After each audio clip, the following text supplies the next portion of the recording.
ভাই বর্ধন রক্তের বাঁধন। ছোটবেলায় যখন রাতে বিদ্যুৎ চলে যেত, বোনটা ভয় পেত। ভাই তখন বলতো, ভয় পাস না, আমি তো আছি। আকাশে মেঘ গর্জন করলে ছোট বোনকে অভয় দেয় ভাই।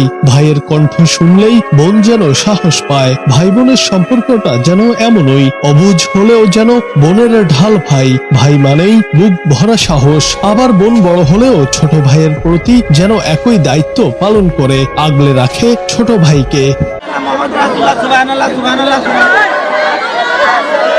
অবুঝ কোনো ভাই যখন তার অবুঝ বোনকে বাঁচাতে জীবন দিয়ে দেয়, বা বোন তার ভাইকে বাঁচাতে নিজের জীবন উৎসর্গ করে দেয়, এমন ঘটনা শুনলে চোখের অশ্রু ধরে রাখা সত্যি অসম্ভব।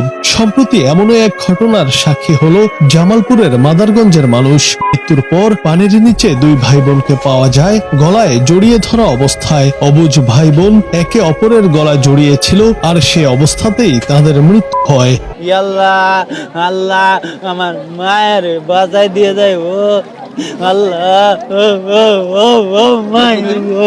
ঘটনার সূত্রপাত গেল 31 অক্টোবর। দিনটি ছিল শুক্রবার। বেলা 3টার দিকে ঝিনাই নদীতে নৌকা ভাসিয়ে খেলতে গিয়ে পানিতে পড়ে যায় আবু হাসান নামে এক শিশু। পরে অন্য আরো 4 শিশু তাকে বাঁচানোর চেষ্টা করতে গিয়ে তারাও পানিতে তলিয়ে যায়। তাদের মধ্যে ছিল বোন পলি। অন্য 3 শিশু হলো কুলসুম, সায়মা ও বৈশাখী।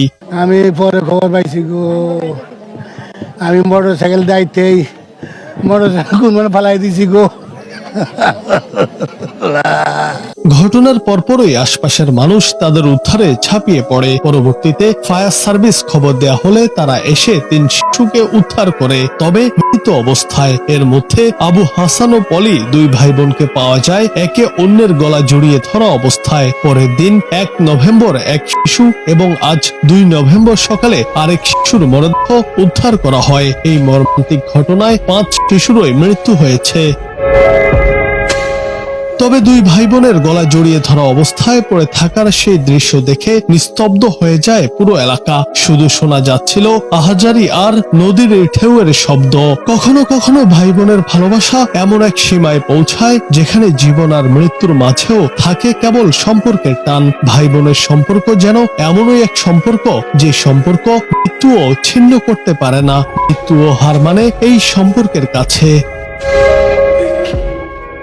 জুনায়েদ আহমেদ, বাংলা টিভি।